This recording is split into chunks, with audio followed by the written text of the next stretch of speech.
Hello there, little ghosts. My name's Matt, and I'm joined by Quentin. Hello, little ghosts. Today we've got a side dish for you, in addition to our main video about Hitman. If you haven't seen our main video about Hitman, go and watch it. It's got jokes in it, it's well written, etc, etc. It's honestly very good. If you've already done that, then hello, welcome. This is a bit of an extra feature where we're going to be taking you around Sapienza. Here's how I describe this. Like, what I love about this screen in the new Hitman, it's almost like my favorite thing in it. Look at all these locations. It's not the names of levels, it's the names of places in the world. We can go to Bangkok, Hokkaido, it's little plane symbols.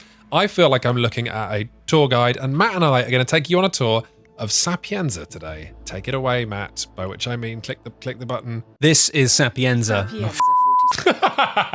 So this is Sapienza. It's a beautiful seaside town, referred to a lot in the video. It's beautiful for lots of reasons, but we're really just going to take you on a bit of a tour this time and talk about some of the things we like about it. If you want to know why it's awesome in terms of design, again, watch the other video. Thing to like number one, look at what Hitman's wearing. It's not his signature suit, because this new modern Hitman is just a shade classier than that. They've got some wonderful artists. That is a beautiful shirt. On the team at IO, and hey, look, you know what? Because Hitman's like signature black suit and red tie, that was cool in the year 2000. Now he's got a shirt with no buttons on. It's got a V-neck. I mean, I really wish I had the kind of body you need to pull off something like this, frankly. But I don't, but that's fine. I wish I had the kind of money you need to pull off a look like that. That's also true. But just this moment, I think Sapienza, like, more so than any other level in the game, has this perfect moment when you first load it up for the first time and realize you're just in a playground. And there's so much to look at and discover and manipulate. And what's this right here? Oh, I'll tell you what it is, because we don't have audio on these guys.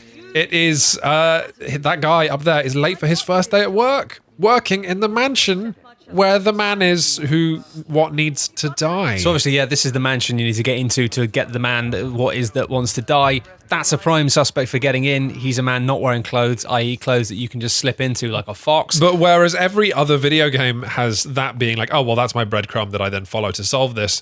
If you just keep walking around Sapienza like Matt's doing, you're going to find other threads. Sapienza was the game when I first realized, the level where I first realized that Hitman, the new Hitman, was amazing. Look at that. I mean, it's beautiful for starters, but also you realize it's not difficult. It's easy. Like that first thread of like, hey, this guy's late for work and he needs to put his clothes on. If you just follow that, you will basically do the mission. You'll do the mission, it'll be really easy. And you'll do the mission in one way. But while you're doing that, you will discover loads of other things. And the thing about this place is I end up spending about 20 hours, maybe more, 20, 30 hours. Just on this beach? Just in this level. Frankly, because it's like, there's so much to do, there's so much to explore, and every time I discovered a new way to kill someone. Hey, let's admire the texture work on that inflatable crocodile. I mean, Jesus, on a boat, look at it. It's just smooth as a really smooth bicycle. Oh, and there's burbs. The burbs. There is a very weird thing about Hitman where, like, this game is very honest in that it's just a game about killing people, but look at how well researched these environments are. Yeah, you've even got, like, in here, this is a proper church, which means you've got people being pious. You've got, like, you go behind the scenes and there's going to be an actual kind of priest, but with an Italian-style priest hat. I assume it's Italian-style, I don't know. Could you kill the priest, Matt? Could you dress as the priest? You absolutely can. Not today. Not today, but you absolutely can. You absolutely can. And obviously, right next to the church, you've got a morgue. There's a dark angel that looks over me. Steady on, pal. I mean, he's just a strange... Why? I genuinely didn't... Why? I genuinely didn't mean to do that. That was a complete accident. You hear the squeak of your leather shoes as you pulled him backwards. I forgot I did the wrong button, but that's quite a balletic pose he's going for. That's actually grand. What have you got there? You got a church key? I've got a church key. I think should we not follow this? I mean, oh god, no. Let's leave this place. So anyway, close the door. Yeah, that's. Anyway, that was a morgue. Congratulations, Matt. All we've achieved there is we're now wearing a less fashionable outfit. Another wonderful thing, of course, this is the psychiatrist of one of the targets, and in true Hitman style, he looks remarkably like you. Well, something really weird about the art design of all Hitman games. Have you noticed that everyone in this game is Hitman's height? Yeah. Everyone is 6 foot and skinny because you have to be able to dress as everybody. And then once you notice that, it's like, oh yeah, everyone looks like a model. But that works within Hitman's like sociopathic view of the world. Why are you going? I don't think it's just bizarre to think I've been in this place for 30 hours, never been for a little sausage tour. This is one of my favourite things about Hitman and generally is just the level of detail there is with environmental storytelling here. And I mean, obviously it's kind of a rubbish junk flat, but the only thing of note is an explosive golf ball And even the fact that he's sleeping in a sleeping bag. It just, yes. a What does little that bit- tell us about Hitman's personality? He's just got like a gun, bottles of water. This is one frugal ass killer. We're going into the mansion now. I think I might want to wear an outfit because I'm currently dressed as a funeral home owner. This is the man whose balcony he was yelling about going to work. So we're going to follow the kind of easy thread here of being like, let's just be a kitchen assistant and sneak into the mansion this way. Oh, that's... Excuse me, I'm sorry. That was the man's sister. That's the lady who was waiting for her brother. We could throw the explosive golf ball at her. You're not going to do it though. I'm not going to do that. It's really not my style, frankly. This is the actual kind of mansion area. And already it's like, whilst the town in itself is a lovely little playground of stuff to explore and stuff to do that we've really just barely not even scratched at all. It all links together like quite remarkably, to be honest, in terms of you can find your little shortcuts from one place to another. And again, in terms of what I was saying earlier about how you can open up these opportunities for things, there's a lovely thing in the fact that you can go in here as the chef and you can poison the food. And then you get the guy to come and eat the food by ringing the dinner bell. But then, of course, you realise that the dinner bell is visible from up there in the church tower. And also, the area where he will go and eat the food here is visible from the church tower. So technically, you can get a sniper rifle in the church tower, shoot the bell, and then shoot him and be nowhere near. And champagne. It's one of these things where you can have so much fun just planning a way to kill someone that even if the game's not going to specifically reward you for doing it like that, you will really spend hours going out of your way to do something just because you think it's funny. You join us entering the mansion proper now, dressed as a housekeeper. How did you get that costume, Matthew? I choked a man out. And you put him in a cupboard. There's a butler. Excuse me, I do believe you missed a spot. Yes, over there. Oh my word. Okay, there's a cheeky butler.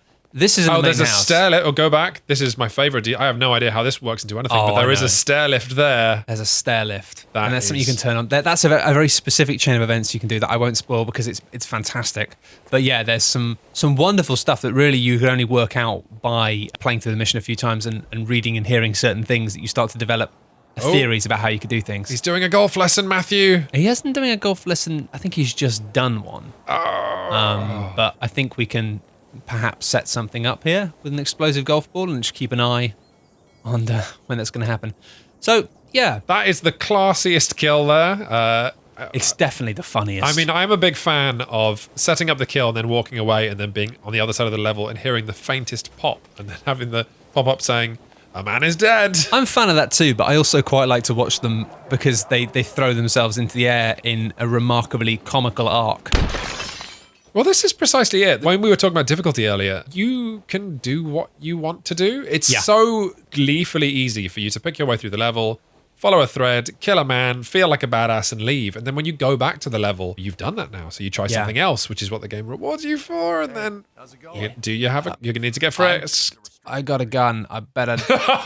Yeah, just put the gun. Let me just put my gun somewhere. But you know, it does kind of remind me of the best bits of GTA in as much as you wouldn't expect it from Hitman, which has traditionally been an immensely rigid series one way or another. Either it's the assassin game or it's the combat game or whatever. But this time you walk into a level, what do you want to do? Do you want it to be hard? We've got hard options, we've got easy options, we've got just rond around with a machine gun options, we've got explosive golf balls. Structurally, it really reminds me of Monster Hunter in a weird way. That is really weird, Matthew. Of allowing you to set your own criteria for what you want to do and what you're going to deem success. And obviously, I feel like Monster Hunter wants you to kill monsters. it does, but then it gives you progress trees that really are your own in a way. If you can decide to do something really difficult and be like, I'm going to kill this guy 20 times to get this. So I'm going to I'm gonna say something that is potentially divisive right now. This feels to me like a game that was made by people who have hobbies.